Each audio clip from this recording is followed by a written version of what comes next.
লালমনিরহাট জেলার গরিব দুঃখী মেহনতি মানুষের অধিকার আদায় যিনি সব সময় নেতৃত্ব দিয়ে থাকেন, সেই আমাদের প্রিয় নেতা অধ্যক্ষ আসাদুল হাবিবুল হাতকে শক্তিশালী করে আগামী দিনে লালমনিরহাট জেলা যুবদল হবে একটি মডেল যুবদল। বন্ধুরা, সেই যুবদল গঠনে আপনাদের সহযোগিতা প্রত্যাশা করে আগামী দিনে আগামীকাল বিকাল 3টায় যে আনন্দ মিছিল হবে, সেই মিছিলে আপনারা প্রত্যেককে দলে দলে আমার বাড়ি পার্টি অফিসের সামনে আসবেন।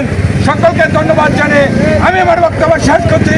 আপনাদের সকলকে ধন্যবাদ এবং অভিনন্দন।